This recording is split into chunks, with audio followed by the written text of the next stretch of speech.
योऽन्तः प्रविश्य मम वाचमिमां प्रसुप्तां सञ्जीवयत्यखिलशक्तिधरस्वधाम्ना अन्यांश हस्तचरणश्रवणत्वगादीन् प्राणान्नमो भगवते पुरुषाय तुभ्यम्.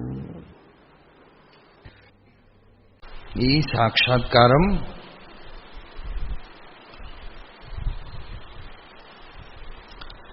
സ്വരൂപാവസ്ഥാനം എന്ന് പറയുന്ന യോഗം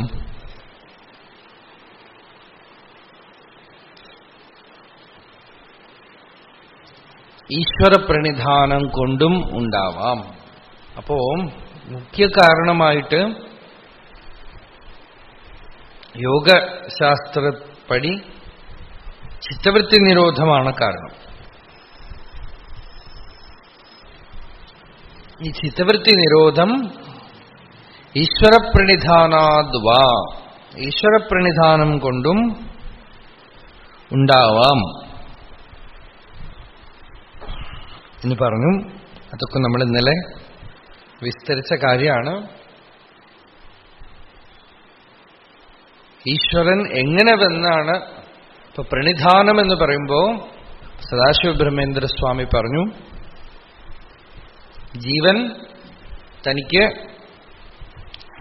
സംസാര ഉദ്ധാരണത്തിന് വഴി കാണാതെ വിഷമിച്ച് ഭഗവാനെ പ്രാർത്ഥിക്കുമ്പോൾ, ഉപാസിക്കുമ്പോൾ, ഭക്തി ചെയ്യുമ്പോൾ തേഷാമഹം സമുദ്ധർത്ത മൃത്യു സംസാര സാഗരാത് ഭവാമി നചിരാത് പാർത്ഥ മയ്യാവേശിത ചേതസാം എന്ന് പറഞ്ഞ പോലെ നിർമ്മാണകായമധിഷ്ഠായ എന്ന് പറഞ്ഞു ഇന്നലെ. അതായത് സ്വയമേവ ഈ സാധകന് പറ്റിയ രീതിയിൽ ഒരു രൂപം ധരിച്ച് മുമ്പിൽ വന്ന് ക്ലേശകർമ്മ വിപാകാശയൈ അപരാമൃഷ്ട പുരുഷവിശേഷ ഈശ്വര. ഈ ക്ലേശകർമ്മ വിപാകാശയം കൊണ്ട് സ്പർശിക്കപ്പെടാത്തവനായിട്ട്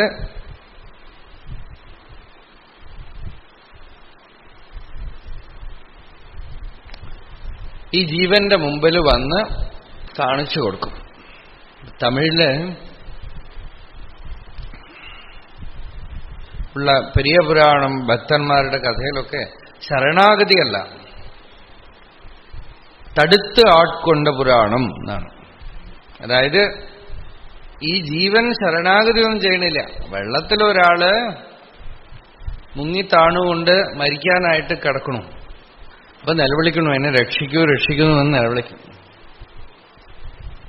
അപ്പൊ കരയിലുള്ള ഒരാള് അങ്ങോട്ട് ചാടി പോയി പിടിച്ച് വലിച്ചുകൊണ്ടു.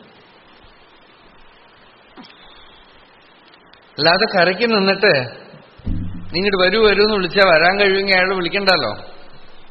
അല്ലെങ്കിൽ ഇവിടുന്ന് കൈ കൊടുത്തിട്ട് ചിലപ്പോൾ വിളിച്ചാൽ എന്താണെന്ന് വെച്ചാൽ ഈ കരയെന്ന് വിളിക്കുന്ന ആളെയും പിടിച്ച് വെള്ളത്തിലേക്ക് വലിച്ചു കളയും. അപ്പോ അയാളുടെ നീന്താനറിയായ്മ എന്നുള്ള ഒരു അജ്ഞാനവും പ്ലസ് അയാളുടെ പേടി, പിന്നെ അയാളുടെ വെയിറ്റ്, ഇത്രയൊക്കെ സഹിക്കാൻ കഴിയുന്ന ഒരാളായിരിക്കണം. അപ്പൊ അത്രയും പ്രഗത്ഭനായിട്ടുള്ള ഒരാളായിരിക്കണം. അപ്പോഴേ മുകളിൽ കൊണ്ടുവരാൻ പറ്റുള്ളൂ അല്ലേ? അങ്ങനെ വന്ന് ഈശ്വരൻ നിർമ്മാണകായമധിഷ്ഠായ ഒരു പ്രത്യേക ശരീരം, ഇയാൾക്ക് പറ്റിയ രീതിയിലുള്ള ഒരു ശരീരം സ്വീകരിച്ച് ഇയാൾ ഏത് സമ്പ്രദായത്തിൽപ്പെട്ട ആളാണോ ആ സമ്പ്രദായത്തിനനുസരിച്ച് ലൗകിക വൈദിക സമ്പ്രദായ പ്രദ്യോതക അനുഗൃഹാതി. ലൗകികമായിട്ടും വൈദികമായിട്ടും എങ്ങനെ ചെന്നാലാണോ ഇയാൾ സ്വീകരിക്കുക അങ്ങനെ ചെന്ന് ഇയാളെ അനുഗ്രഹിക്കുന്നു, പിടിച്ചു വലിച്ചുകൊണ്ട് പുറത്തു കൊണ്ടുവരുന്നു. ഇയാളുടെ സംസ്കാരത്തിനനുസരിച്ച് ചെന്നിട്ട്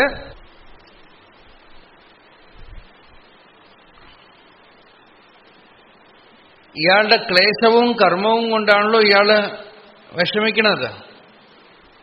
അതുകൊണ്ടൊക്കെ അസംസ്പൃഷ്ടനായിട്ട് ഇയാൾക്ക് കാണിച്ചു കൊടുത്ത് ഇയാളെ പുറത്തു കൊണ്ടുവരുന്ന ഒരു പേഴ്സണൽ എൻറ്റിറ്റിയാണ് പതഞ്ജലി ഈശ്വരൻ എന്ന് വിളിക്കുന്നത്. പുരുഷവിശേഷ. അന്തര്യാമിക്ക് ഈശ്വരൻ എന്ന് പേര്. ഈശതേ ഇതി ഈശ്വര. ഈശ്വരൻ എന്ന് വെച്ചാൽ തന്നെ കൺട്രോളിംഗ് ഫോഴ്സാണ്, നിയമന ശക്തിയാണ്. നിങ്ങൾ ഈ ക്രിസ്ത്യൻ ഐഡിയ മണ്ടേന്ന് എടുത്തു കളയണം.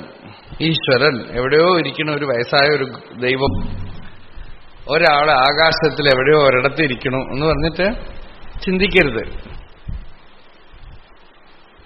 ഒരു സ്ഥലത്ത് എവിടെയോ ഒരു ദൈവം ഇരുന്നു കൊണ്ട് എല്ലാം കാണും. മുഴുവൻ ദൈവമാണ്. എങ്ങനെ വേണമെങ്കിൽ മാനിഫെസ്റ്റ് ആവും. ഏത് രീതിയിലാണോ ഇയാൾക്ക് ആവശ്യം ആ സമയത്ത് ആ രീതിയിൽ പ്രകാശിക്കും.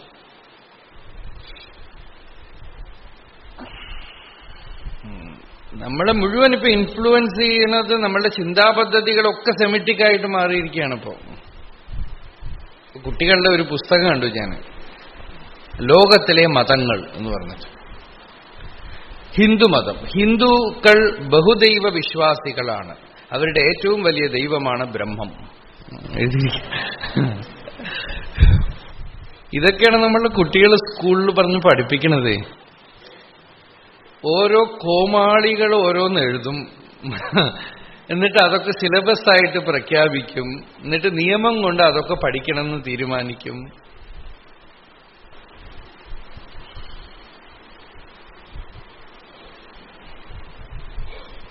ഇതൊക്കെ ആര് പൂച്ചയ്ക്ക് മണി കെട്ടുന്നുള്ളത് പോലെയാണ്. പഴയ കാലത്ത് കുറച്ച് കമ്മ്യൂണിസ്റ്റുകാർ സമരം പിടിക്കാനെങ്കിലും ഉണ്ടായിരുന്നു, ഇപ്പൊ അതുമില്ല. കുറച്ച് വർഷം മുമ്പ് സ്കൂളിൽ ഇത്തിരി സമരം പിടിച്ചാൽ അത്രയും പഠിക്കാതെ കഴിയുന്നു. ഞാനങ്ങനെ ഒരു വിരോധിയായിട്ട് മാറിയിരിക്കുക സ്കൂളും കാര്യങ്ങളൊക്കെ ആയിട്ട്. ഇപ്പൊ സമരവും ഇല്ല എന്ന് പറയണം. ഇപ്പൊ സ്കൂളിൽ മുഴുവൻ പഠിപ്പിക്കുക, പഠിപ്പിച്ച് എന്തു പഠിപ്പിക്കും? ഈ വിഡ്ഢിത്തത്തിനെ സിസ്റ്റമാറ്റിക്കായിട്ട് പഠിപ്പിക്കുകയാണ്, അത്രേ ഉള്ളൂ. Foolishness is being taught systematically.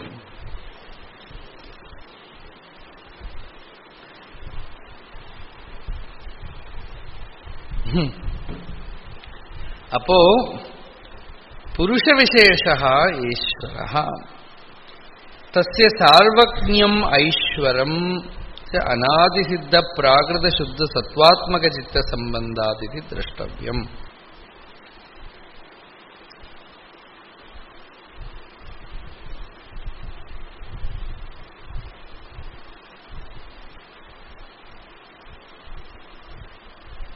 തസ്യ സാർവജ്ഞം ഐശ്വരം ച അനാദി സിദ്ധ പ്രാകൃതശുദ്ധ സത്വാത്മക ചിത്ത സംബന്ധാത്. ആ ഈശ്വരന് പ്രാകൃതമായ സത്വാത്മകമായ സർവജ്ഞത്വമുള്ള ചിത്തത്തിനോട് നിത്യനിരന്തര സംബന്ധമുണ്ട്. അപ്പൊ എപ്പോ വേണോ അപ്പോഴൊക്കെ ഈ ജീവന് ഗൈഡൻസ് കൊടുക്കാൻ ഒരു ബുദ്ധിമുട്ടുമില്ല എന്നർത്ഥം. ഇയാൾക്ക് എന്താണോ വേണ്ടത് അതൊക്കെ സമയത്തിന് കാണിച്ചു കൊടുക്കാനുള്ള ഒരു ബുദ്ധിമുട്ടും അവിടെ ഇല്ല. ജീവൻ മുക്ത പുരുഷനെയും ഇവിടെ നമുക്ക് ഇവിടെ അങ്ങനെയാണ് സദാശിവ ബ്രഹ്മേന്ദ്ര സ്വാമികൾ പറയണത്. സംശ്ലിഷ്ടസ്തു സംസാരീ ജീവ മുക്തസ്തു അസംശ്ലിഷ്ടോപി പൂർവകാലേ തത് സംശ്ലേഷാത് ബദ്ധ ഇവ.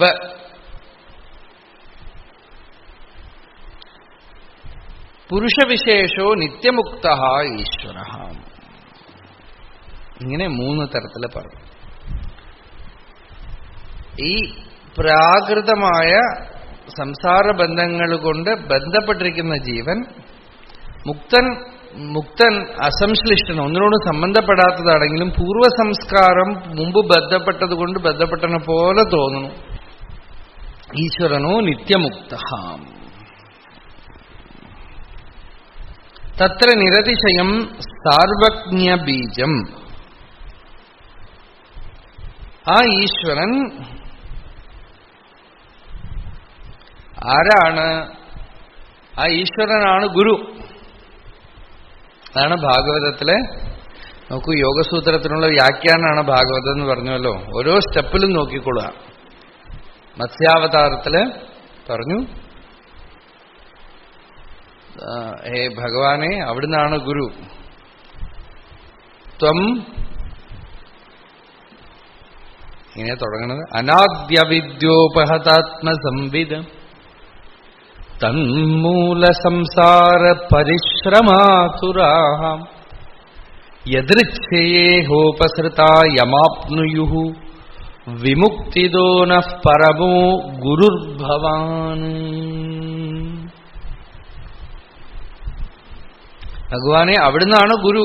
അനാദികാലമായി അവിദ്യ കൊണ്ട് ബന്ധപ്പെട്ട് കിടക്കുന്ന ജീവന് എതിർച്ഛയാ മുമ്പിൽ വന്ന് വഴി കാണിക്കുന്ന അവിടുന്നാണ് ഗുരു. അപ്പോ എല്ലാ കാലത്തിലും ഈശ്വരൻ തന്നെയാണ് ഗുരു. ഈശ്വരനാണ് ഒരു വ്യക്തി ഗുരുവായിട്ട് തോന്നിയാലും അതിലൂടെയും ഭഗവാൻ മാത്രമാണ് ഗൈഡൻസ് കൊടുക്കുന്നത്. അപ്പോ സപൂർവേഷാം അഭി ഗുരുഹു കാലേന അനവച്ഛേദാത് ആണ് അടുത്ത സൂത്രം. ആ ഭഗവാൻ ആരാണെന്ന് വെച്ചാൽ പൂർവേഷാം അഭി ഗുരുഹു. എല്ലാ പൂർവകാലത്തിൽ ആരൊക്കെ ആചാര്യന്മാരൊക്കെ വന്നിട്ടുണ്ടോ അവർക്കൊക്കെ തന്നെ ആ ഈശ്വരൻ തന്നെയാണ് ഗുരു. ഗുരുവും ഒരാളേ ഉള്ളൂ എന്ന്. ആ ഗുരുവിന് കാലപരിധിയൊന്നുമില്ല. കാലേന അനവച്ഛേദാത്. കാലം കൊണ്ട് വിച്ഛിത്തിയില്ല, കാലം കൊണ്ട് ഇന്ററപ്ഷൻ ഇല്ലാതെ ആ ഗുരു അനാദികാലമായിട്ട് ആ ഗുരു ഉണ്ട്. പൂർവേഷാം അഭി ഗുരുഹു ഏ സർഗാദൗ ഉത്പന്നാഹ പൂർവേ ബ്രഹ്മാദയ. ഭാഗവതത്തില് ബ്രഹ്മാവിന് ഭഗവാൻ ഉപദേശിച്ചു എന്ന് പറഞ്ഞില്ലേ? ബ്രഹ്മാവിന് ചതുശ്ലോകി ഭാഗവത് ഉപദേശിച്ചു എന്ന് പറഞ്ഞു അല്ലേ? ഭാഗവതത്തിൽ ചതുശ്ലോകി ഭാഗവതം നമ്മൾ പറയണം. നാരായണം പത്മഭുവം വസിഷ്ഠം ശക്തിം തത്പുത്ര പരാശരം ച. വേദാന്തജ്ഞാനത്തിനും ബ്രഹ്മാവിനാണ് ആദ്യത്തെ ഗുരുസ്ഥാനം. നമോ ബ്രഹ്മാദിഭ്യോ ബ്രഹ്മവിദ്യാ സമ്പ്രദായ കർത്തൃഭ്യോ വംശഋഷിഭ്യോ നമോ മഹദ്ഭ്യഃ. ബ്രഹ്മാ ആദിഹി യേഷാം. ബ്രഹ്മാവാണല്ലോ ആദ്യം ഉണ്ടാവുന്ന. ആ ബ്രഹ്മാവിനാരാ ഗുരു? ഭഗവാൻ ഉപദേശിച്ചു. ആദിഗുരു.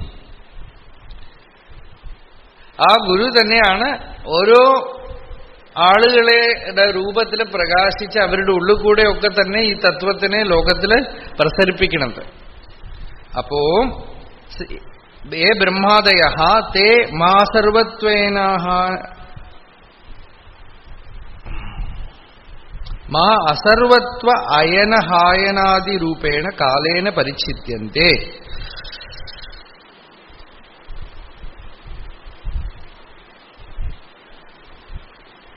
മാസ ഋതു അയന ഹായനാദിരൂപേണ കാലേന പരിച്ഛിദ്യന്തെ. മാസം, ഋതു, അയനം, ഹായനം ഇതുകൊണ്ടൊന്നും പരിച്ഛിന്നമാവാതെ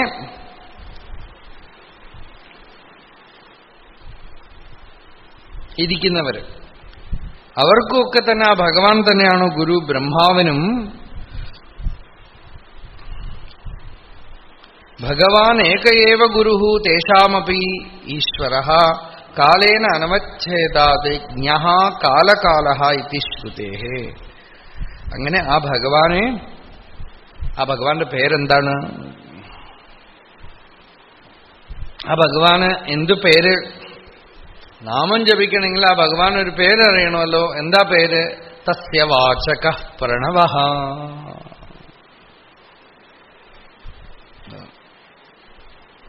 പതഞ്ജലി പറഞ്ഞു ആ ഭഗവാന്റെ പേരാണ് പ്രണവം, ഓംകാരം.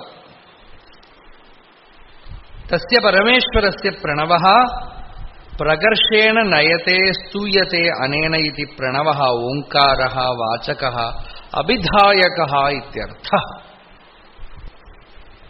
ആ ഭഗവാന്റെ പേരാണ് പ്രണവം, ഓംകാരം. ഓമിത്യേതദ്യസ്യ ബുധൈർനാമ ഗൃഹീതം. ദക്ഷിണാമൂർത്തി സ്തോത്രം. ഓമിത്യേതദ്യസ്യ ബുധൈർനാമ ഗൃഹീതം. ഓം എന്നുള്ളത് ആ ഭഗവാന്റെ പേരാണ്. ഇത്തം നാമധേയം അഭിധായ പൂർവം ഈശ്വരപ്രണിധാനാദിത്യുക്തം തത് പ്രണിധാനം സഫലം ഉപദർശയതി ദ്വാഭ്യാം. ഇപ്പൊ പറഞ്ഞു ഭഗവാന്റെ പേരാണ് പ്രണവം എന്ന് പറഞ്ഞു. ആദ്യം പറഞ്ഞു ആ ഈശ്വരനെ പ്രണിധാനം ചെയ്യണം എന്ന് പറഞ്ഞു. പിന്നെ ഈശ്വരന്റെ ഗുരുത്വം പറഞ്ഞു, ഈശ്വരന്റെ സ്വരൂപം പറഞ്ഞു, ഈശ്വരന്റെ ഗുരുത്വം പറഞ്ഞു, ഈശ്വരന്റെ പേര് പറഞ്ഞു. മുന്നം അവനുடைய നാമം കേട്ടാൾ മൂർത്തി അവനിറുക്കും വണ്ണം കേട്ടാൾ എന്നൊരു പാട്ടുണ്ട് തമിഴില്, ദേവാരം. മുമ്പ് ഭഗവാന്റെ നാമം കേട്ടു, പിന്നെ രൂപം കേട്ടു, പിന്നെ എവിടെ ഇരിക്കണമെന്ന് കേട്ടു. തന്നെയും മറന്നാൾ തൻ നാമം കെട്ടാൾ. ഭഗവാനെ കേട്ടതോടുകൂടി തന്റെ പേര് മറന്നു, തന്റെ നാമമൊക്കെ പോയി എന്നാണ്, തന്റെ കർമ്മങ്ങളൊക്കെ പോയി.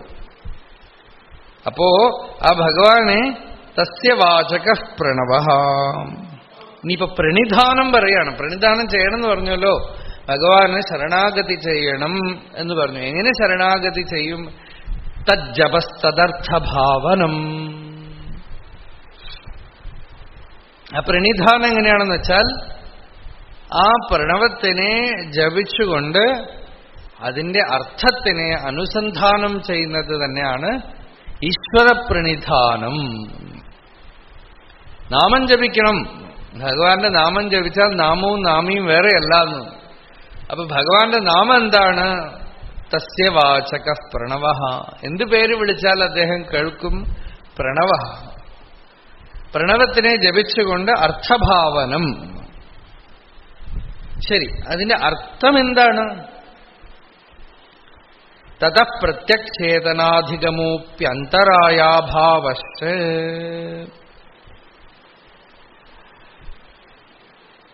ആ പ്രണവത്തിന്റെ പൊരുൾ പ്രത്യക്ഷേതനയാണ്, ആത്മാവാണത്, ഈശ്വരനാണ്. അത് ചിത്സ്വരൂപമാണ്. അത് എന്താണ്? ക്ലേശകർമ്മ വിഭാഗാശൈഹി അപരാമൃഷ്ടമായ വസ്തു.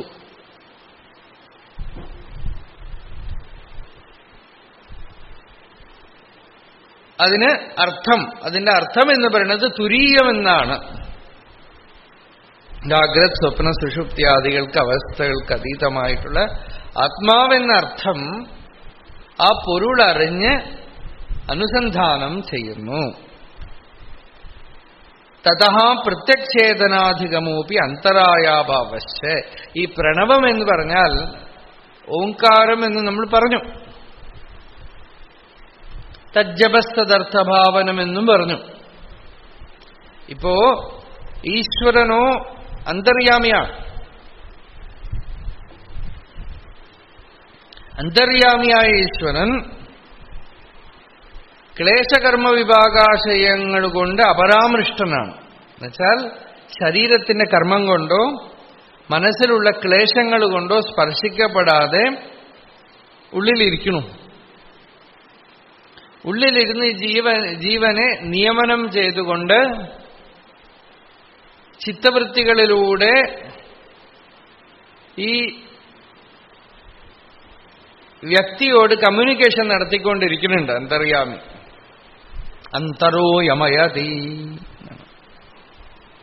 ആ അന്തര്യാമിയെ എങ്ങനെ വിളിച്ചാൽ ഏത് വിധത്തിലാണ് അന്തര്യാമിയുമായിട്ടൊരു കണക്ടിങ് ലിങ്ക് ഉണ്ടാവുക, ആ കണക്ഷനാണ് പ്രണിധാനം എന്ന് പറഞ്ഞത്. You find A direct stream which can connect you to the center.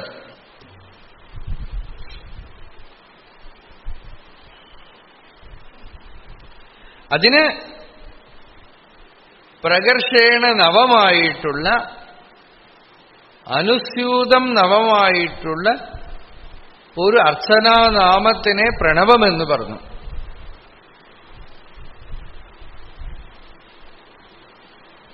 ഒരു തരംഗത്തിനെ പിടിക്കുകയാണ്, ഉള്ളിൽ ഏതോ ഒരു തരംഗത്തിനെ ഗ്രഹിച്ച് താരംഗത്തിനെ അറിയുക.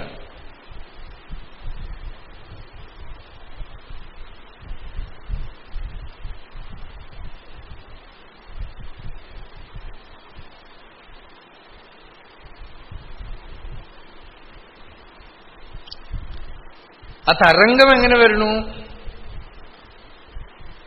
ചിത്തവൃത്തികളുടെ രൂപത്തില്. എന്തെങ്കിലും ജപം ചെയ്യുമ്പോ ഇപ്പൊ പറഞ്ഞു വരുന്നത്, എന്ത് ജപം ചെയ്താലും പ്രണവം തന്നെയാണ്. ഏത് ജപം ചെയ്താലും അവസാനം ആ ജപം സൂക്ഷ്മമായി മധ്യമാവാക്കായിട്ടും പശ്യന്തി വാക്കായിട്ടും പരാവാക്കായിട്ടും ഉപസംഹൃതമാവും.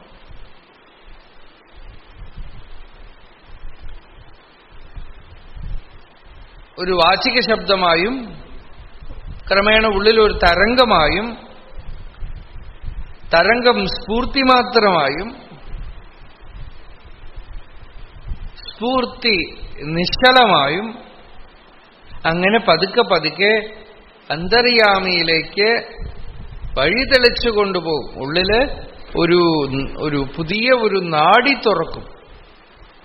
നടന്ന് വഴി ഉണ്ടാക്കണ പോലെ ഉള്ളിലെ ഒരു ദേവയാനം വിതതോ ദേവയാനഃ ഏന ആക്രമന്തി ഋഷയോ ഹി ആപ്തകാമാഃ എത്ര തത് സത്യസ്യ പരമം നിധാനം.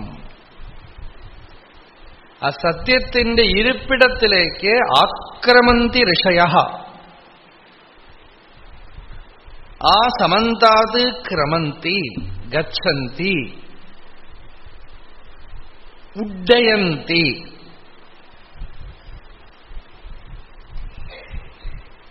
സ്രവന്തി ഗളന്തി എത്ര തത് സത്യസ്യ പരമം നിധാനം ഹൃദയസ്ഥാനെ. അങ്ങനെ ആ സ്ഥാനത്തിലേക്കുള്ള പോകുമ്പോ അവിടെ എന്താ സംഭവിക്കുന്നത്? ഈ പ്രണവ അനുസന്ധാനം കൊണ്ട് പ്രത്യക്ഷേതനാധിഗമഃ, പതുക്കെ പതുക്കെ പ്രത്യക്ഷേതന, ഇയാളുടെ സ്വരൂപം ചിത്ത് തെളിഞ്ഞ് തെളിഞ്ഞ് തെളിഞ്ഞ് തെളിഞ്ഞു വരണു. ജപം ചെയ്ത് ചിത്തത്തിനും ചിത്തിനും എന്താ വ്യത്യാസം? ചിത്ത് നിശ്ചലമാണ്, ഏകരൂപിയാണ്. ചിത്തം ബഹുരൂപിയാണ്. ബഹുരൂപരൂപിതം എന്ന് പറഞ്ഞു. പലവിധ നാമരൂപങ്ങൾ എടുക്കുകയാണ്. അപ്പൊ പതുക്കെ ഒരു തരംഗത്തിനെ ആശ്രയിച്ച് ചിത്തത്തിനെ ഒരു താളത്തിൽ കൊണ്ടുവരുന്നു. ആദ്യം ഇപ്പൊ നമ്മൾ എന്തെങ്കിലും ജപം ചെയ്യാൻ തുടങ്ങുമ്പോ ആദ്യമൊന്നും മനസ്സ് കൂട്ടി നിൽക്കില്ല, ഒരു ഋതം വരില്ല, ഒരു പിടിക്കായ്മ തോന്നും. എങ്കിലും ആദ്യം പതുക്കെ പതുക്കെ പതുക്കെ പതുക്കെ ഉള്ളിൽ ആ താളത്തിനെ കയറ്റിവിട്ട് ആ താളം കുറേ നേരം കഴിഞ്ഞ് ഒരു മരുന്ന് കഴിക്കണ പോലെ കഴിച്ചു കഴിഞ്ഞാൽ പതുക്കെ എന്താവും?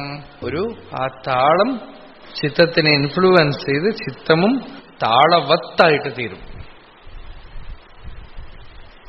ചിത്തത്തിൽ ഒരു താളം ഉണ്ടാവും. ആ താളം പതുക്കെ പതുക്കെ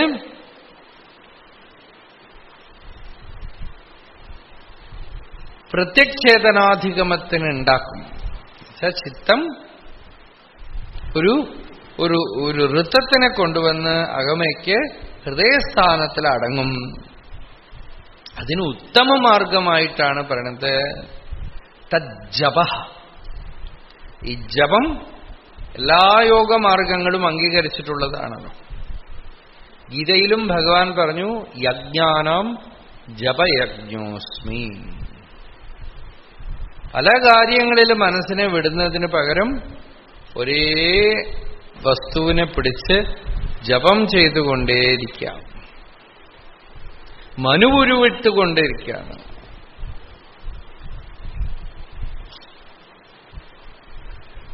ജപം ചെയ്തുകൊണ്ടേയിരിക്കാം. ജപം ചെയ്തുകൊണ്ടേയിരുന്നാൽ അലഞ്ഞു നടക്കുന്ന മനസ്സ് പതുക്കെ പതുക്കെ പതുക്കെ താളത്തിലാവുകയും കോശങ്ങളിലൊക്കെ തന്നെ ആ താളം വരികയും പ്രാണൻ ആ താളത്തിലാവുകയും മനസ്സ് താളത്തിലാവുകയും എല്ലായിടത്തും ആ ഒരു താളം ഉണ്ടാവും. അപ്പോ ശാന്തി വരും. പതുക്കെ പതുക്കെ പ്രത്യക്ഷേതനാധിഗമ, അന്തരംഗത്തില് ഹൃദയത്തിലെ ചൈതന്യത്തിന്റെ അനുഭൂതി ഉണ്ടാവും, ചിത്തിന്റെ അനുഭൂതി ഉണ്ടാവും. അന്തരായാഭാവശ്യ, ഈ ചേതനാധിഗമത്തിന് അന്തരായം എന്നുവെച്ചാൽ പ്രതിബന്ധമുണ്ട്. എന്താ പ്രതിബന്ധം? ചിത്തത്തിന്റെ ചപലത, ഒരു താളമില്ലായ്മ, പലവിധത്തിലുള്ള റോങ് നോട്ട്സ് ഉള്ളിൽ ഉണ്ടാവുന്നുണ്ട്.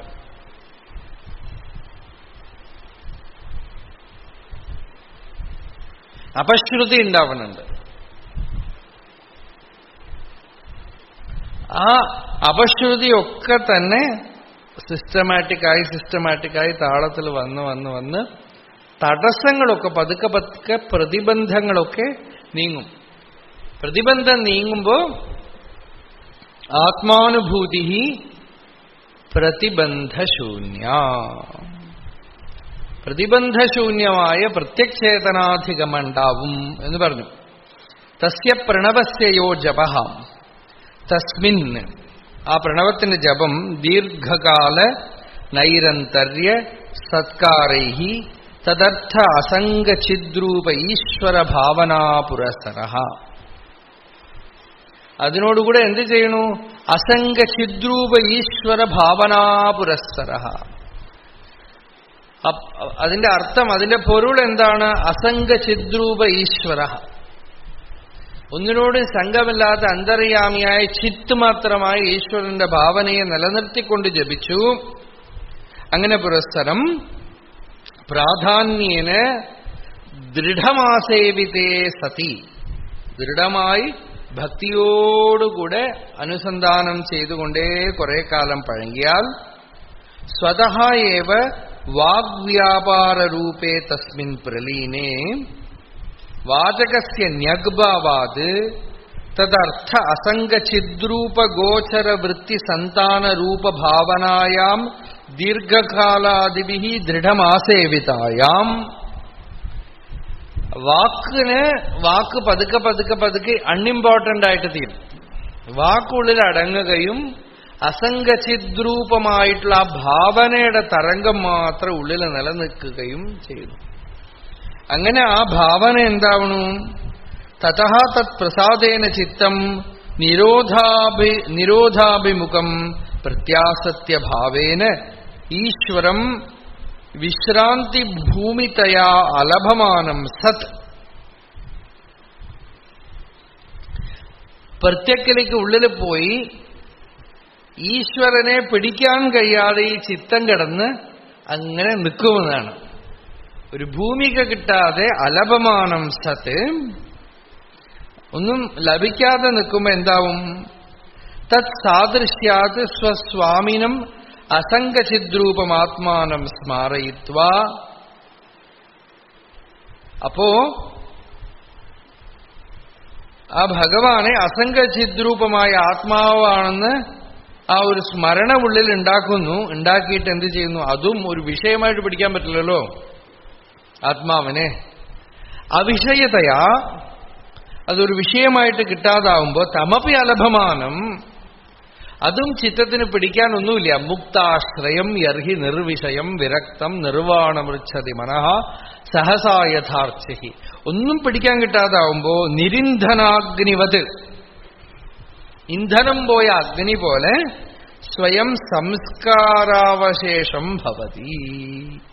കത്തിപ്പോയി ചാമ്പൽ പോലെ, ചാരം പോലെ അവിടെ കിടക്കും ആ ചിത്തം. തതഃ പ്രത്യക്ഷേതനാധിഗമഃ, പ്രത്യക്ഷ അസൗ ചേതന തസ്യാഹ പ്രാപ്തി അധിഗമഃ സർവാന്തരതയാ ഭാസമാനാ ചിതിശക്തി സ്വേ മഹിമ്നി നിരന്തരം നിർവിഘ്നം അവതിഷ്ഠത്തെ. ആ ചിത്ശക്തി തന്റെ സ്വരൂപത്തില്, തന്റെ മഹിമയില്, തന്റെ വൈഭവത്തില് നിരന്തരം എന്ന് വെച്ചാൽ ഒരു തടസ്സമില്ലാതെ, നിർവിഘ്നം, ഒരു വിഘ്നമില്ലാതെ ഇരിക്കുന്നു. അതഃ സർവാസാം വൃത്തീനാം പ്രവിലയാത് അന്തരായാഭാവശ്യ ഭവതി. എല്ലാ വൃത്തികളും ഹൃദയത്തിൽ അടങ്ങിക്കഴിയുമ്പോ ഇനി പ്രതിബന്ധമൊന്നും ഉണ്ടാവാനില്ല, ഒരു അന്തരായമൊന്നും ഉണ്ടാവാനില്ല. അതാണ് ഭാഗവതത്തിലും സർവഭൂത സുഹൃത്ശാന്തോ ജ്ഞാനവിജ്ഞാന നിശ്ചയഃ പശ്യൻ മദാത്മകം വിശ്വം ന വിപദ്യേത വൈ പുനഃ. ഒരു ആപത്തും തനിക്കുണ്ടാവില്ല, അന്തരായമൊന്നും ഉണ്ടാവില്ല. എന്താ? ആത്മാ മാത്രമേ ഉള്ളൂവെങ്കിൽ എവിടെ അന്തരായം? പ്രതിബന്ധമൊന്നും ഇല്ലാതായിട്ട് തീർന്നു. അപ്പോ അങ്ങനെ നിരന്തരം നിർവിഘ്നം അവതിഷ്ഠത്തെ അയമേകഃ ഈശ്വര പ്രണിധാനസ്യ വിശേഷഃ. ഇതാണ് ഈശ്വര പ്രണിധാനത്തിന്റെ വിശേഷം. ഇപ്പൊ പ്രണിധാനത്തിന് പ്രതിബന്ധം ഉണ്ടെന്ന് പറഞ്ഞു. എന്തൊക്കെ പ്രതിബന്ധ? ജപം കൊണ്ട് നശിക്കാം. വലിയ മരുന്നാണ് ജപം എന്നാണ്, വലിയ ഔഷധമാണ് ജപം.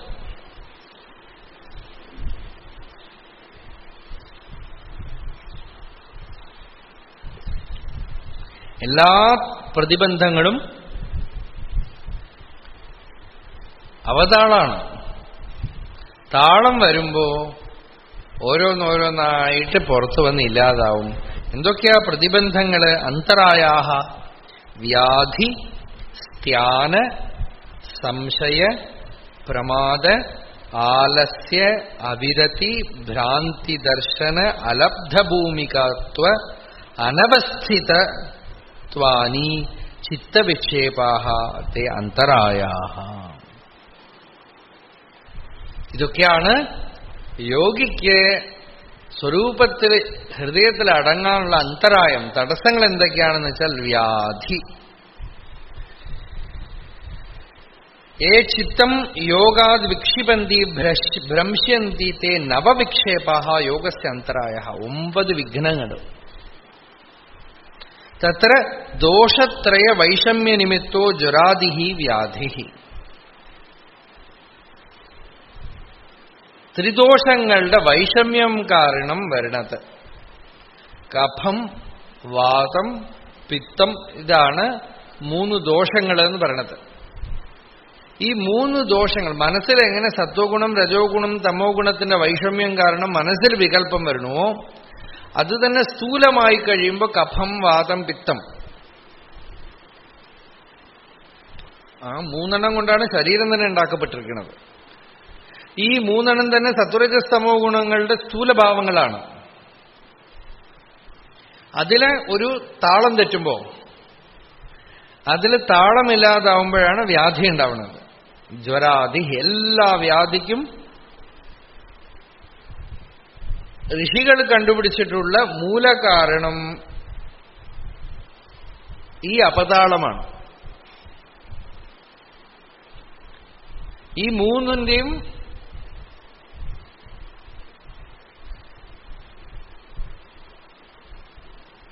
ഇക്വിലിബ്രിയം പോണതാണ്.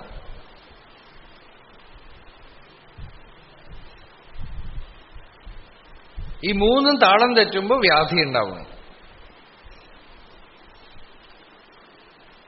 വ്യാധിയും ശരിക്കും സിസ്റ്റമാറ്റിക്കായിട്ട് ജപം ചെയ്തുകൊണ്ടിരുന്നാൽ പോകുമെന്നാണ്.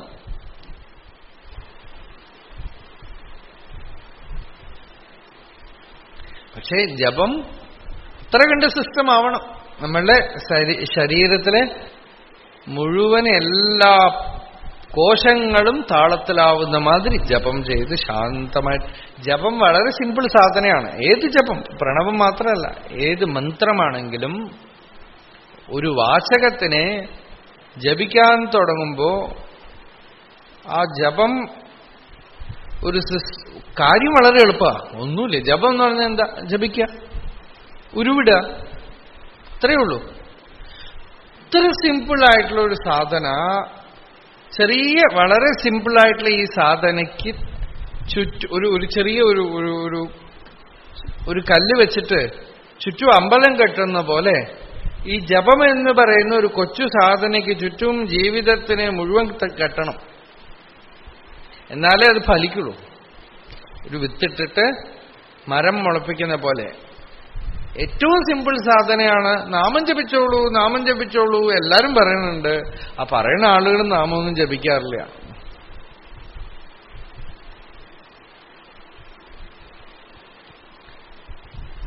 ഇത്ര സിമ്പിളാണ്, ചെയ്തുകൂടെ?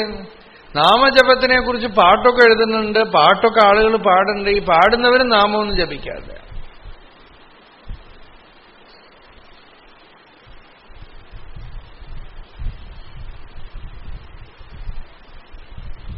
ഈ ജപം എന്ന് പറയുന്നത് വളരെ സിമ്പിളാണെങ്കിലും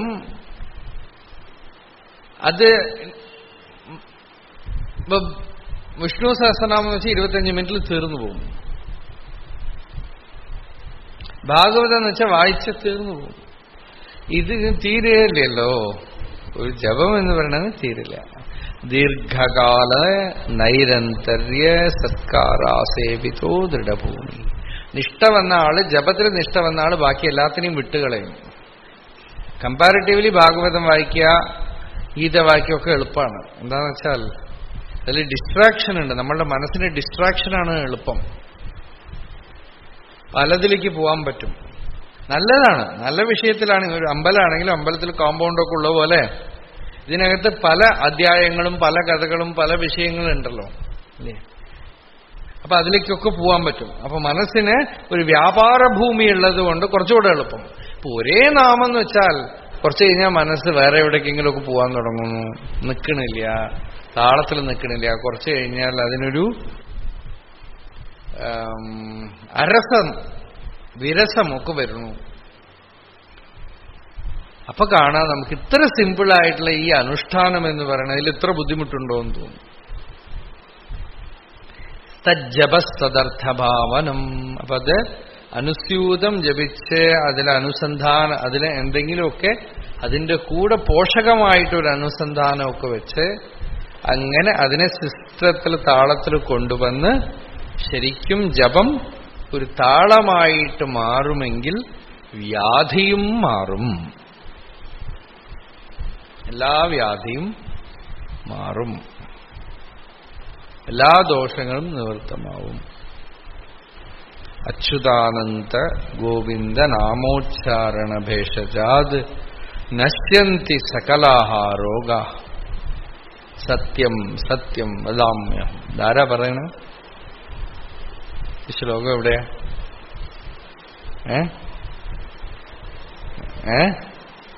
സഹസ്രനാമത്തിൽ അത് വെറുതെ വെച്ചതാ. അത് ചരകനോ ശുശ്രുതന്റെയോ ആണത്.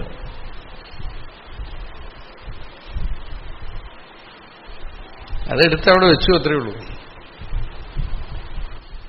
ഭാരതത്തിലൊന്നും അതില്ല. വൈദ്യശാസ്ത്ര ഗ്രന്ഥത്തിലെ ശ്ലോകം അത്.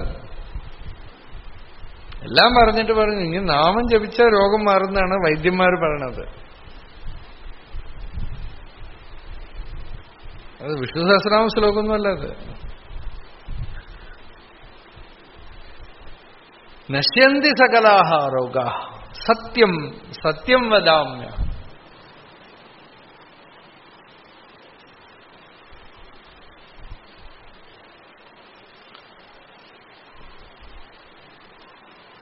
ഒരു ഉദ്ധരണി ജലം കൊണ്ട് എല്ലാ രോഗവും മാറുന്നു പറയണു അല്ലേ. ചില സിദ്ധന്മാര് വഴിയോട് നാമം ജപിച്ച വെള്ളത്തിൽ പിടിപ്പിച്ചിട്ട് കൊടുക്കും.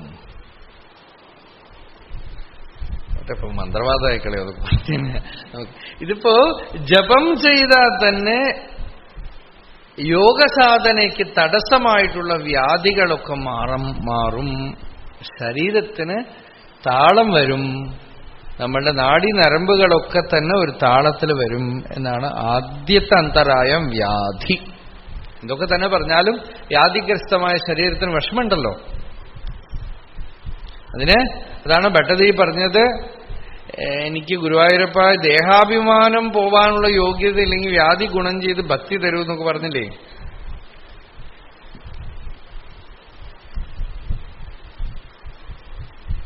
അപ്പോ വ്യാധി, പിന്നെ സ്ഥാനം. അതെന്താണെന്ന് വെച്ചാൽ അത് നമുക്ക് ഒരുപാട് പേർക്ക് വരും. ചിത്തസ്യ അകർമ്മണ്യത്വം സ്ഥാനം. യോഗത്തിന് തടസ്സമായിട്ട് നിൽക്കുന്ന ഒരു പ്രതിബന്ധം എന്താന്ന് വെച്ചാൽ ഇങ്ങനെ ചിത്തണ്ടല്ലോ പെട്രോൾ തീർന്ന വണ്ടി പോലെ നിൽക്കും. പെട്ടെന്ന് ഇങ്ങനെ നിന്ന് കളയും, അനങ്ങില്ല.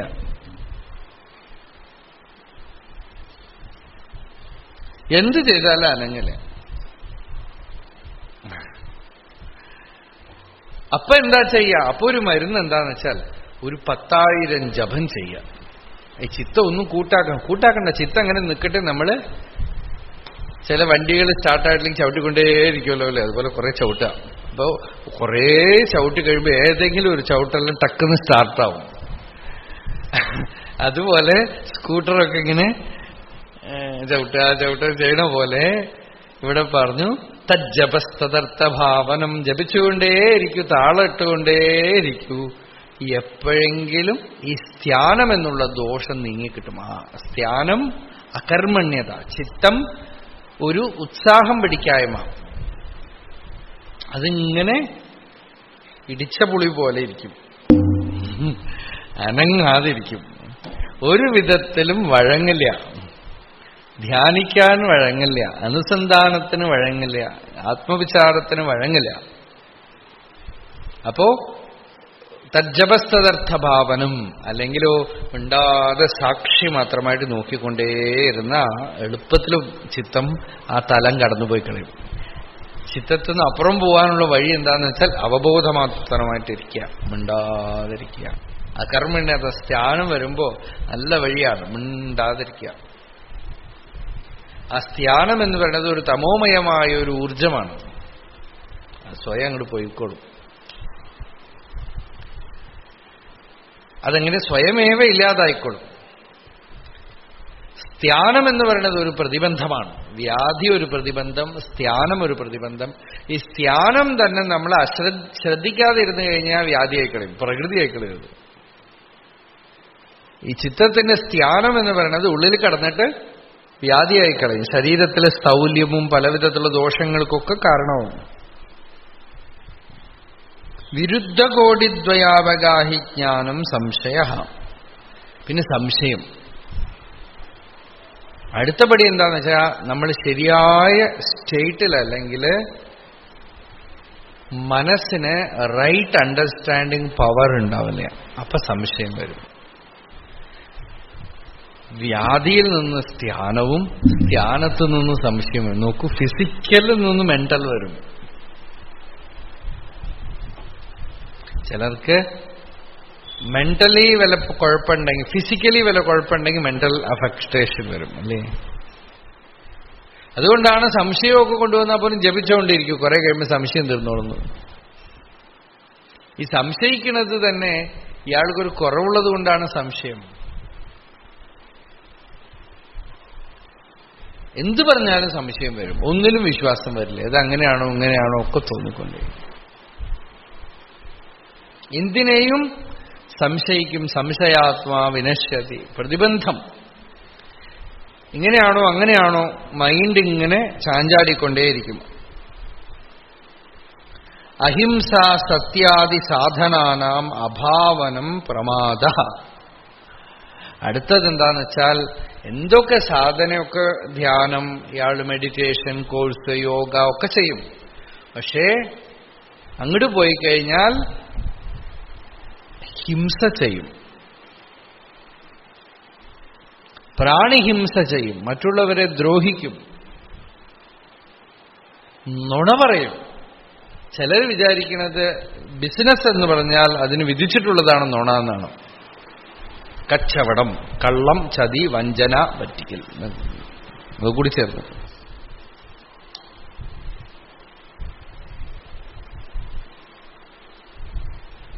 അതിൽ തന്നെ പറഞ്ഞിട്ടുണ്ട് എന്നാണ്. അതുകൊണ്ട് ബിസിനസ് എന്ന് വെച്ചാൽ ഇതൊന്നും ഇല്ലാതെ പറ്റില്ല സമയം. അത് വേറെ, ഇത് വേറെ. ഇപ്പൊ ഭഗവാനും പറയും നീ വേറെ ഞാൻ വേറെ എന്ന് പറയും. യൂയം വയം വയം. അഹിംസ, സത്യം. സത്യം ഈ സാധനങ്ങളൊന്നും ഇല്ലാതെ പിന്നെ പ്രാണായാമമൊക്കെ ചെയ്തിട്ടുണ്ട് കാര്യം. ഓരോ ആളുകളെ എല്ലാവരും കൂട്ടത്തോടുകൂടെ വിളിച്ചിട്ട് മന്ത്രോപദേശം, പ്രാണായാമോപദേശമൊക്കെ കൊടുത്താൽ ഈ സത്യം, അഹിംസ മുതലായ സാധനങ്ങളൊക്കെ വേണമെന്നും ഇന്റഗ്രിറ്റി വേണമെന്ന് പറഞ്ഞിട്ടില്ലെങ്കിൽ ഇതൊന്നും ഫലിക്കില്ല. അപ്പോ ആദ്യ യമനിയമാദികളാണ് വേണ്ടത്. യമാൻ അഭീക്ഷണൻ സേവേത നിയമാൻ മത്പര ക്വചിത് എന്നാണ് ഭാഗവതം. അതായത് സത്യം, അഹിംസ മുതലായിട്ടുള്ളതൊക്കെ നിശ്ചയമായിട്ട് എല്ലാവരും ചെയ്യണം. ഒരു ദിവസം കുളിച്ചിട്ടില്ലെങ്കിൽ കുഴപ്പമൊന്നുമില്ല. നിയമാൻ മത്പര ക്വചിത്. ചില സ്ഥലത്ത് ഇപ്പൊ ഹിമാലയത്തിൽ പോയാൽ കുളിക്കാൻ പറ്റില്ല എന്ന് വരും. ശൗചത്തിന് കുറവുണ്ടാവാം. അത് കുഴപ്പമില്ല എന്നാണ്. നിങ്ങൾ നിയമങ്ങൾ ഇത്തിരി തെറ്റിച്ചാലും കുഴപ്പമൊന്നുമില്ല, സന്ദർഭത്തിനനുസരിച്ച് മാറുമായിരിക്കാം. നിയമം മതത്തിന് മാറും, യമം മാറില്ല. സാർവഭൗമാ മഹാവ്രതം. പതഞ്ജലി പറയണത് ഗ്ലോബലാണത്, യൂണിവേഴ്സലാണത്. എല്ലാവർക്കും എവിടെ പോയാലും സത്യം തന്നെ പറയണം. ഞങ്ങളുടെ മതത്തിൽ അങ്ങനെയല്ല, നുണ പറയണം എന്ന് പറഞ്ഞിട്ടുണ്ടെന്ന് പറയാൻ പറ്റില്ല. അപ്പൊ ഈ പടിക്കെട്ടുകളൊക്കെ ആദ്യം ഇയാളുടെ ഉള്ളിൽ ഇല്ലെങ്കിൽ ഇയാൾ മെഡിറ്റേഷനൊന്നും ചെയ്തിട്ടൊന്നും കാര്യമില്ല. മെഡിറ്റേഷനോ പ്രാണായാമാദി സാധനകളോ ജ്ഞാനവിചാരമോ ഒന്നും തന്നെ ഈ അഹിംസ, സത്യം, അസ്തേയം മുതലായിട്ടുള്ള സാധനങ്ങളുടെ ബാക്കിംഗ് ഇല്ലാതെ ഇഫക്റ്റീവ് ആവില്ല. അതൊക്കെ തന്നെ ഇയാൾക്ക് പുറകിൽ ഉണ്ടാവണം. ഇതിനെയാണ് ഭാവന എന്ന് പറയുന്നത്. നച്ച അഭാവയത ശാന്തി അശാന്തസ്യ കുതസുഖം എന്ന് ഭഗവാൻ ഗീതയിൽ ചോദിക്കുമ്പോ ഭാവന എന്ന് പറഞ്ഞാൽ ഈ യമമാണ്. ഈ യമാദി സാധനകൾ ആർക്കില്ലയോ അവന് ശാന്തി ഉണ്ടാവില്ല, അവന് സമാധി സാക്ഷാത്കാരം ഉണ്ടാവില്ല. അതുകൊണ്ട് അഭാവനം, ഈ അഭാവനം വലിയ ദോഷമാണ്, പ്രമാദമാണ്. ഇയാള് വഴുതി വീണാൽ ഈ അഭാവനത്തിലേക്കാണ് വീഴുന്നത്. ഇയാള് ജ്ഞാനസാധനയിൽ നിന്നും എവിടേക്ക് വഴുതി വീണു? നുണ പറയുന്നു, ഹിംസിക്കുന്നു, ചീത്തശീലങ്ങളിലേക്ക് വീഴുന്നു, ചാരിത്ര്യം നഷ്ടപ്പെടുത്തി കളയുന്നു, പരിശുദ്ധി നഷ്ടപ്പെടുത്തി കളയുന്നു. ഇങ്ങനെയൊക്കെ വന്നു കഴിഞ്ഞാൽ ആ പ്രമാദം ഉണ്ടല്ലോ, ആ പ്രമാദോ മൃത്യുരിത്യാഹ ഭഗവാൻ ബ്രഹ്മണസ്തുതഃ. പ്രമാദം തന്നെയാണ് ഒരു അധ്യാത്മസാധകന് മൃത്യു, മരണമെന്ന് പറയണത് എന്ന് സനത്കുമാരൻ പറയുന്നു. നോക്കൂ, വിവേക ചൂടാമണിയിൽ ആചാര്യസ്വാമി സനത്കുമാരനെ കോട്ട് ചെയ്തുകൊണ്ട് പറഞ്ഞു, പ്രമാദോ ബ്രഹ്മനിഷ്ഠായാം ന കർത്തവ്യ കഥാചന പ്രമാദോ മൃത്യുരിത്യാഹ ഭഗവാൻ ബ്രഹ്മണസ്തുത. സനത്കുമാരൻ പറഞ്ഞു, ഭഗവാൻ ബുദ്ധൻ ധർമ്മപദത്തിലെ ഒരു കാര്യം പമാദോ മച്ഛുന പദം, പാലിയാണ് മാഗധി. ഈ പ്രമാദം മൃത്യുവിന്റെ വഴിയാണ്. ഒരേ ഉപദേശമാണ്, പമാദോ മച്ഛുന പദം. പ്രമാദം മൃത്യുവാണെന്നാണ് ബുദ്ധന്റെ വചനമാണ്. അപ്പൊ പ്രമാദോ മൃത്യു, ഈ ബുദ്ധൻ യോഗമാർഗിയാണ്. ബുദ്ധൻ ഉപദേശിച്ചതൊക്കെ തന്നെ യോഗസൂത്രമാണ്. യോഗസൂത്രമാണ് ഉപദേശിച്ചത് മുഴുവൻ. ബുദ്ധൻ അതാണ് പറഞ്ഞത്. അധികം പേരോടും പറഞ്ഞു, നിങ്ങൾ ഈ യമാനപേക്ഷണം സേവയത, സത്യം, അഹിംസ വെറുക്കാതിരിക്കുക, ശാന്തിയോടെ ഇരിക്കുക, ഇതൊക്കെ അങ്ങോട്ട് ആദ്യം ശരിയാവട്ടെ. അഥവാ ഇത് അധ്യാത്മസാധനയോട് കൂടെ കൊണ്ടുപോയിട്ടില്ലെങ്കിൽ എവിടെയൊക്കെ മുകളിൽ പോയിട്ടും കാര്യമില്ല. ഇയാളുടെ ഉള്ളിൽ ഹിംസയും മാത്സര്യവും ദ്വേഷമൊക്കെ ഉണ്ടെങ്കിൽ വഴുതി വീണുകളയും. കായവാക് ചിത്ത ഗുരുത്വാദ് അപ്രവൃത്തി ആലസ്യം. അടുത്തത് ആലസ്യമാണ്. ശരീരം കൊണ്ടൊന്നും ചെയ്യാൻ വയ്യ, വാക്കുകൊണ്ടും ഇയാൾക്ക് ജപം മുതലായിട്ടൊന്നും ചെയ്യാൻ വയ്യ, ചിത്തമും അനങ്ങണില്ല. ഉറങ്ങി എഴുന്നേറ്റ് കഴിഞ്ഞാൽ പറയും, ഇപ്പോഴല്ലേ എഴുന്നേറ്റുള്ളൂ, കുറച്ച് റെസ്റ്റ് എടുക്കട്ടെ എന്ന് പറയും.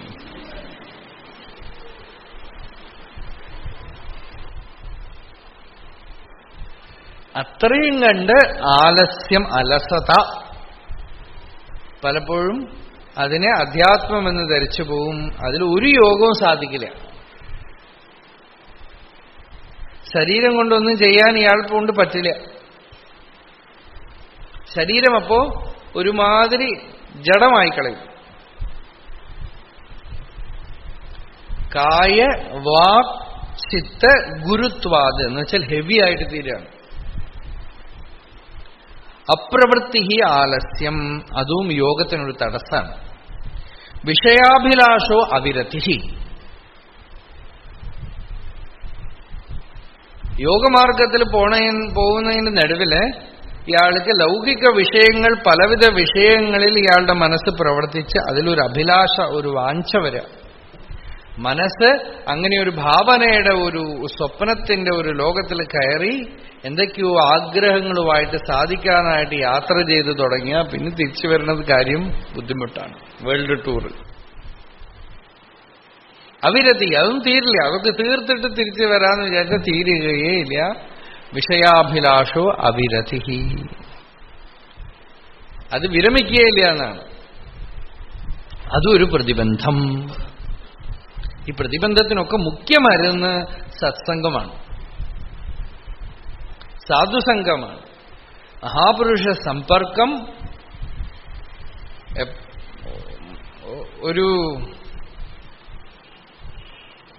എപ്പോഴും ഒരു വഴികാട്ടി. ഇന്നലെ ആര് സൈക്കോളജിയെ കുറിച്ചൊക്കെ സംസാരിച്ചുകൊണ്ടിരിക്കുകയാണ്. അപ്പോൾ ഞാൻ പറഞ്ഞു, ഈ സൈക്കാട്രിസ്റ്റിന് വളരെ വിഷമാണ്. കാരണം മറ്റുള്ളവരുടെ മനോവിഷമങ്ങളൊക്കെ കൗൺസിലിംഗ് എന്ന് പറഞ്ഞ് കേട്ട് കഴിഞ്ഞാൽ അത് മുഴുവൻ ഇയാളെ പിടിക്കും. അപ്പോൾ നല്ലൊരു ആശയം പറഞ്ഞു. സൈക്കാട്രിയിലും അതൊരു മാതിരി മനസ്സിന്റെ മണ്ഡലത്തിലുള്ള ഒരു യോഗമാണല്ലോ.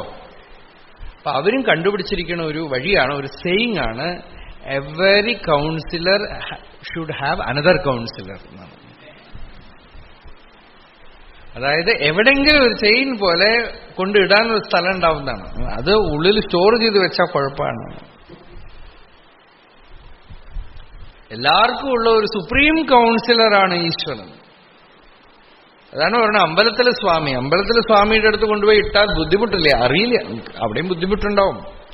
മനുഷ്യരുടെ മേലെ കൊണ്ടിട്ട് കഴിഞ്ഞാൽ ബുദ്ധിമുട്ടുണ്ടാവും. അതൊരു തരത്തിലുള്ള ഒരു വയലൻസ് ആണ് അത്. ശരിക്കും നമ്മളുടെ വിഷമങ്ങളെ ഒരു ലിമിറ്റിന് മേലെ വ്യക്തികളുടെ അടുത്ത് കൊണ്ട്, അതുകൊണ്ട് അമ്പലത്തിൽ കൊണ്ടുപോയിട്ട, അമ്പലത്തിൽ ഇങ്ങനെ കൊണ്ടിട്ടിട്ടാണ് കുറെ കഴിയുമ്പോൾ അമ്പലം ക്ഷയിച്ച് പല അമ്പലങ്ങളും ഒന്നിനും കൊള്ളാതാവണമെന്ന് കണ്ടിട്ടില്ലേ?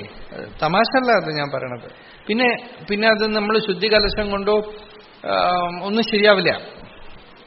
കുറേ കാലത്തേക്ക് അതെങ്ങനെ കിടക്കും, പാഴടഞ്ഞ് കിടക്കും. അത് കഴിഞ്ഞ് കുറേ കഴിയുമ്പോൾ പിന്നെ വരും, വേറെ എവിടെയെങ്കിലും വരും. ആളുകൾ പറയണത് പുതിയ അമ്പലങ്ങൾ എന്തിനാ കെട്ടണത്, പഴയ അമ്പലങ്ങൾ നന്നാക്കിയെടുത്താൽ പോരെന്നൊരു ചോദ്യം. അത് എനിക്കത് ശരിയാണെന്ന് തോന്നിയിരുന്നു. ഈ ഒരു കാര്യം അറിയണമായിരിക്കും. ഇപ്പോഴാണ് മനസ്സിലാവുന്നത് പഴയ അമ്പലം ശരിയാക്കിയെടുക്കുക ബുദ്ധിമുട്ടാണ്. ഋഷിപ്രതിഷ്ഠിതമല്ലാത്തത്, ഋഷിപ്രതിഷ്ഠിതം സ്വയംഭൂവായിട്ടുള്ളതല്ലാത്തതൊക്കെ തന്നെ ഉണ്ടാക്കിയ അമ്പലങ്ങൾ കുറെ കഴിയുമ്പോൾ ക്ഷയിച്ചു പോകും. വ്യക്തികൾക്കപ്പോ ഒരു അമ്പലത്തിൽ തന്നെ ഇത് സംഭവിക്കാമെങ്കിൽ വ്യക്തിയിൽ എത്രയധികം കുഴപ്പമുണ്ടാവും. കൗൺസിലിങ്ങിന് പോയി കഴിഞ്ഞാൽ ആലോചിച്ച് നോക്കൂ. മഹാപുരുഷന്മാരുടെ ശരീരമൊക്കെ പോലും ശിഥിലാവണത് അങ്ങനെയാണ്.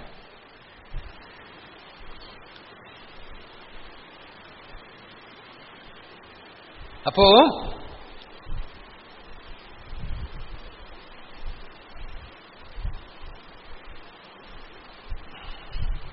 ഇതിനൊക്കെ ഒരു മരുന്നെന്ന് പറയുന്നത് സത്സംഗമാണ്, മഹാപുരുഷ സമ്പർക്കം, അമ്പലങ്ങള്, ഭക്തി, അവിടെ അവിടെയൊക്കെ പോയിട്ട് പതുക്കെ വഴി അറിഞ്ഞ് ഒരു ഗൈഡൻസ് അൾട്ടിമേറ്റ് ആയിട്ട് വെച്ചുകൊണ്ട് തന്നെ പോവാണ്. ഭ്രാന്തി ദർശനം അടുത്ത അന്തരായാണ്. ഭ്രാന്തി ദർശനം എന്തെങ്കിലുമൊക്കെ തോന്നും. അതസ്മിൻ സദ്ബുദ്ധി. ചിലപ്പോൾ യോഗ സാധനയിൽ പലർക്കും എന്തൊക്കെയോ തോന്നും. അവർ ഗുരുവായി കഴിഞ്ഞു തോന്നും, സാക്ഷാത്കാരം വന്നു തോന്നും, ചിലപ്പോ എന്തെങ്കിലുമൊക്കെ ചിലപ്പോൾ ദർശനം ഉണ്ടായെന്ന് തോന്നും. പലവിധത്തിലുള്ള ഈ സത്യത്തിന്റെ നിശ്ചിതമായ അനുഭൂതിക്ക് നടുപ്പില് എന്തെങ്കിലുമൊക്കെ ദർശനമോ എന്തെങ്കിലുമൊക്കെ വരും. അതിലാ ജന്മം പോയി പോകും ചിലപ്പോ.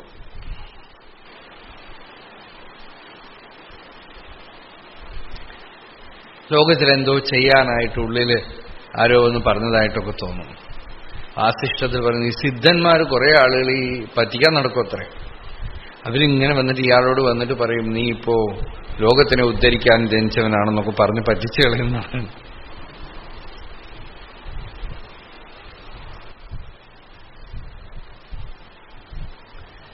അല്ലെങ്കിൽ എന്തെങ്കിലുമൊക്കെ കാണിച്ച് ഇയാളെ കൊണ്ടുപോകും മാർഗത്തിന്. ഭ്രാന്തി ദർശനം അതും യോഗത്തിന് ഒരു അന്തരായമാണ്. അലബ്ധഭൂമികാത്വം, ഇങ്ങനെ എന്തെങ്കിലുമൊക്കെ കാരണം കൊണ്ട് ഇയാളുടെ ചിത്തം ഹൃദയത്തിലെ എവിടെയെങ്കിലും ഒരു സാത്വികമായ മണ്ഡലത്തിലോ ആത്മസ്വരൂപത്തിലോ നിൽക്കില്ല. കുതശ്ചിത് നിമിത്താത് സമാധിഭൂമേഃ അലാഭഃ അലബ്ധഭൂമികത്വം. ഒരു ഗ്രൗണ്ടഡ് ആവില്ല. You don't get established, stabilised in A centre. Instability.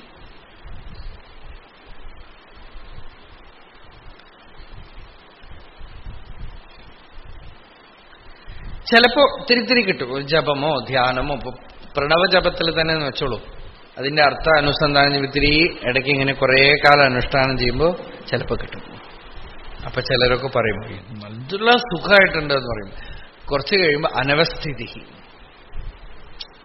കുറച്ച് ദിവസത്തേക്ക് നല്ല സുഖമായിട്ടിരിക്കുമ്പോ എല്ലാം വളരെ സുഖമായിട്ടുണ്ട്, അതിൽ കിട്ടിയെന്നൊക്കെ തോന്നും.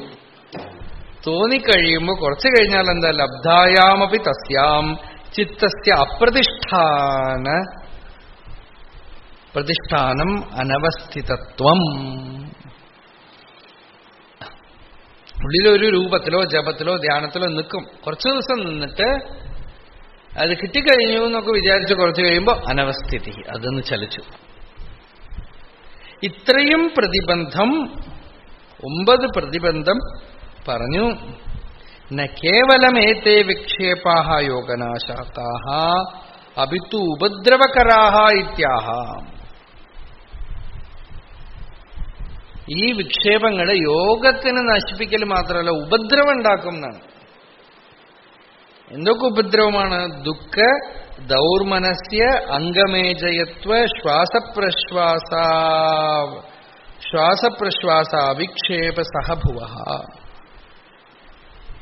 യഥോക്തവ്യാധിജം ദുഃഖം തച്ച ആധ്യാത്മികാദിഭേദാത് ത്രിവിധം വിഷയാഭിലാഷ വിഘാതാൻ മനസി ക്ഷോഭ ദൗർമനസ്യം സർവാംഗചലനം അംഗമേജയത്വം തച്ച യോഗാംഗാസന വിരോധി അപാനശ്വാസ സച്ച രേചക വിരോധി പ്രാണഃ പ്രശ്വാസ സതു പൂരക വിരോധി അഥവാ ശ്വാസോ ബാഹ്യകുംഭക വിരോധി പ്രശ്വാസ. ഇങ്ങനെ പല വിധത്തിലുള്ള ദോഷങ്ങൾ ഉണ്ടാക്കി ഇയാളെ ഒരു ആസനത്തിൽ ഇരിക്കാൻ അനുവദിക്കാതെ കിടന്ന് വട്ടം കറക്കും. അതാണ് സഞ്ചാരം എടുക്കുക എന്ന് പറയും. ഇരിക്കാൻ സമ്മതിക്കാതെ കിടന്ന് വട്ടം കറക്കും. അത്തരത്തിലുള്ള ദോഷങ്ങളൊക്കെ ഉണ്ടാക്കുന്ന ഈ വിക്ഷേപങ്ങൾ ഉണ്ടാക്കും. ഇതിന്നൊക്കെ ജയിച്ച് ഇതൊക്കെ എങ്ങനെ ഇല്ലാതാക്കും?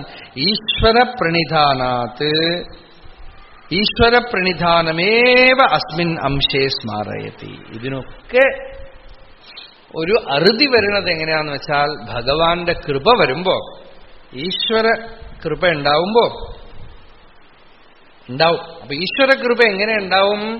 തത് പ്രതിഷേധാർത്ഥം, ഇതിനൊക്കെ ഇല്ലാതാക്കാൻ ഏകതത്വഘനാഭ്യാസ.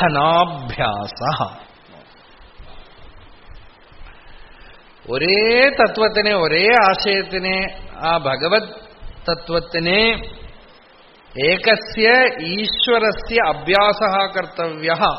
ഈശ്വരനെ അഭ്യസിക്കണം എന്നാണ് പറയുന്നത്. എന്നുവെച്ചാൽ ഈശ്വര ധ്യാനത്തിന് ബാക്കിയൊക്കെ വിട്ടിട്ട് സകലതും ഈശ്വര സ്വരൂപമാണെന്നുള്ള ഏകതത്വം, ഏകസ്യ തത്വസ്യ ഏകതത്വസ്യ ഘനാഭ്യാസ. ജ്ഞാനേശ്വർ അഭംഗം ഓർമ്മ വരുന്നുണ്ട് അല്ലേ? ഏകതത്വ നാമ ദൃഢധരി മന. ഏകതത്വഘനാഭ്യാസ. ആ ഏകതത്വത്തിനെ വിടാതെ വിടാതെ വിടാതെ അഭ്യാസം ചെയ്തു കഴിഞ്ഞാൽ ഏകതത്വഗോചര മനോവൃത്തി പ്രവാഹാനുകൂലോ യത്നോ അഭ്യാസ. ആ ഏകതത്വത്തിനെ മാത്രം കാണുന്ന രീതിയിൽ എല്ലാത്തിനെയും യു ഹാവ് ടു ഡീഹിപ്നോട്ടൈസ്. എല്ലാ ആത്മാവാണ്, എല്ലാ ആത്മാവാണ്, ആത്മാവിൽ നിന്ന് അന്യമായിട്ട് ഒന്നുമില്ലെന്ന് അഭ്യസിച്ച് അഭ്യസിച്ച് അഭ്യസിച്ച് ദീർഘകാല നൈരന്തര്യ സത്കാരൈ ദൃഢം ആസേവിതവ്യ. ആസേവിതേ ച തസ്മിൻ വ്യാദ്യാദയോ വാസന ക്ഷണേനൈവ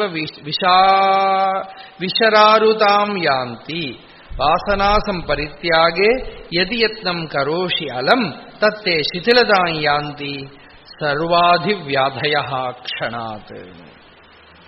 ഇങ്ങനെ എല്ലാത്തിനെയും ആത്മസ്വരൂപമാണ്, ആത്മസ്വരൂപമാണ്, ആത്മസ്വരൂപമാണെന്ന് അഭ്യസിക്കുമ്പോൾ വ്യാധിയും ആത്മാവാണ്, ധ്യാനവും ആത്മാവാണ്, സംശയവും ആത്മാവാണ്, പ്രമാദവും ആത്മാവാണ്, ആലസ്യവും ആത്മാവാണ്, അവിരതിയും ആത്മാവാണ്, ഭ്രാന്തി ദർശനവും ആത്മാവാണ്, അലബ്ധഭൂമികാത്വവും ആത്മാവാണ്, അനവസ്ഥിതിത്വവും ആത്മാവാണ് എന്നിങ്ങനെ നവപ്രതിബന്ധങ്ങളും ആത്മസ്വരൂപമായിട്ട് ധ്യാനം ചെയ്യപ്പെടുമ്പോൾ അവസാനം ആത്മതത്വമേ അവശേഷിക്കുകയുള്ളൂ. ഈ പ്രതിബന്ധമൊന്നും അവശേഷിക്കില്ല.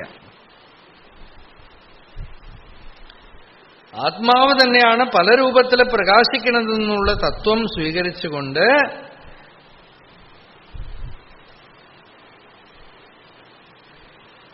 ഒരു വശത്ത് ഏകതത്വ ഇതിനെ ദൃഢമാക്കണം, മറ്റൊരു വശത്ത് ഇതിന് പ്രതിപക്ഷഭാവന ചെയ്യണം. മൈത്രി കരുണ മുദിതോപേക്ഷാണാം സുഖദുഃഖ പുണ്യ വിഷയാണാം ഭാവനാതഃ ചിത്തപ്രസാദനം.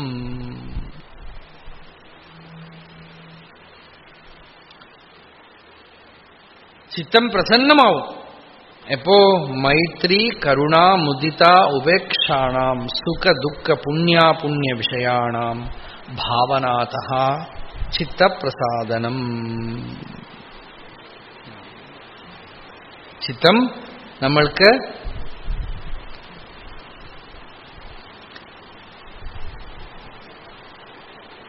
സുഖമായിട്ടിരിക്കുന്നവരോട് മൈത്രി, ദുഃഖിക്കുന്നവരോട് കരുണ, പുണ്യശാലികൾ സന്തോഷിക്കണ കാണുമ്പോൾ മുദിത സന്തോഷം, പാപികളെ കാണുമ്പോൾ ഉപേക്ഷ. ഇതൊക്കെ മധ്യമഭക്തന്റെ സാധനയായിട്ട് ഭാഗവതത്തിൽ കണ്ടില്ലേ? വ്യാഖ്യാനം, ഭാഗവതത്തിന്റെ വ്യാഖ്യാനാണെന്ന് പറഞ്ഞല്ലോ.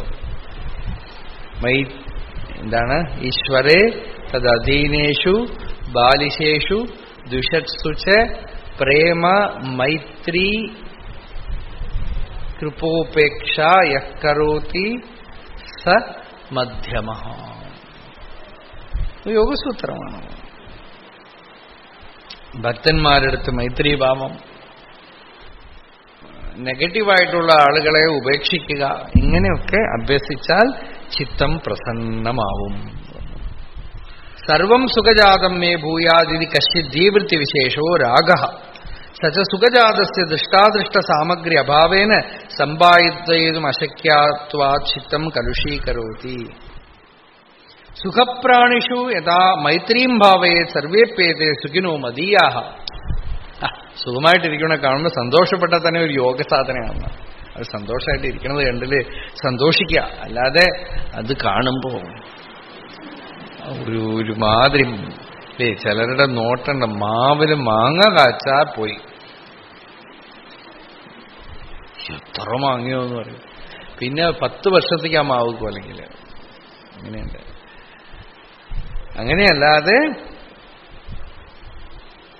സന്തോഷിക്കാം, മറ്റുള്ളവരുടെ സന്തോഷം കണ്ട് സന്തോഷിക്കാം, വിഷമിക്കുമ്പോ കണ്ട് അങ്ങനെ വേണം. അപ്പോഴേ ഞാൻ വിചാരിച്ചതാണ് ഒരു സന്തോഷം. നമ്മളെ തന്നെ നമ്മൾ ശ്രദ്ധിച്ചോളണമെന്നാണ്. ആർക്കെങ്കിലും വിഷമം വരുമ്പോ സന്തോഷിക്കുന്നുണ്ടെങ്കിൽ അത് ഭ്രംശമാണ്. അവിടെ കരുണ. ചിലർക്ക് നല്ലത് വരുമ്പോ മുദിത. ഇങ്ങനെയൊക്കെ ആണെങ്കിൽ അതുകൊണ്ട് ചിത്തം പ്രസന്നമാവും എന്ന് പറഞ്ഞു. ഇങ്ങനെയൊക്കെ ഈ ഗുണങ്ങളൊക്കെ അഭ്യസിച്ച് മനസ്സിനെ പതുക്കെ പതുക്കെ ശുദ്ധം ചെയ്ത് ഓരോ 7 പ്രാന്തഭൂമികളും കടന്ന് ചിത്തം സ്വരൂപത്തിൽ പ്രതിഷ്ഠിതമായി കഴിയുമ്പോൾ യോഗസ്ഥിതമാവും. യോഗസൂത്രത്തിൽ അവസാനം ഈ ജീവൻ എന്താവുന്നു എന്ന് വെച്ചാൽ ഇയാളുടെ ഉള്ളിലുള്ള പ്രകാശാവരണക്ഷയ, ഉള്ളിലുള്ള പ്രകാശത്തിനെ ആവരണം ചെയ്തിരിക്കുന്ന മറയുണ്ടല്ലോ, അത് നീങ്ങുമ്പോ പുരുഷാർത്ഥശൂന്യാനാം ഗുണാനാം പ്രതിപ്രസവ കൈവല്യം. ഈ ഗുണങ്ങള്, സത്വരജസ്തമോ ഗുണങ്ങൾ ഉള്ളിലുണ്ട്. അതിന് ധർമ്മം, അർത്ഥം, കാമം മുതലായ പുരുഷാർത്ഥങ്ങളൊക്കെ പോയി. ഒന്നും ചെയ്യാനില്ല, അർത്ഥം സമ്പാദിക്കാനില്ല, കാമനകളുടെ പുറകെ പോകാനില്ല, അതൊക്കെ പോയപ്പോ അത് പ്രതിപ്രസവമാവും എന്നാണ്. എന്നുവെച്ചാൽ അത് തിരിച്ച് അതിന്റെ ഹൃദയസ്ഥാനത്തിലേക്ക് പ്രവേശിച്ച് സ്വരൂപപ്രതിഷ്ഠാവാ ചിതിശക്തി. അപ്പോ ഈ സത്വരജസ്തമോ ഗുണങ്ങളായിട്ടൊക്കെ പിരിഞ്ഞു കാണുന്ന ചിത്തം ചിത് ശക്തിയായിട്ട് മാറി ആ ചിത് ശക്തി സ്വരൂപത്തിൽ ഇരിക്കും. അപ്പൊ യോഗസൂത്രം അവസാനിക്കുന്നത് എങ്ങനെയാ? പ്രതിപ്രസവം തന്നെ കൈവല്യം. കൈവല്യം എന്ന് പറഞ്ഞാൽ എന്താ? ഒന്നായിട്ടിരിക്കുക, കേവലഭാവം, രണ്ടില്ല. എന്ന് വെച്ചാൽ എന്താ? ചിത് ശക്തി സ്വരൂപപ്രതിഷ്ഠിതമായിട്ട് തീർന്നു. സ്വരൂപപ്രതിഷ്ഠാവാ ചിത് ശക്തി എന്ന് പറഞ്ഞു. യോഗസൂത്രം വിസ്തരിച്ച് എവിടെയെങ്കിലുമൊക്കെ പറയാം, അപ്പൊ നോക്കാം. ഇപ്പൊ നമ്മൾ അവിടെ ഇവിടെ കുറച്ച് തൊട്ടു, അത്ര തന്നെ.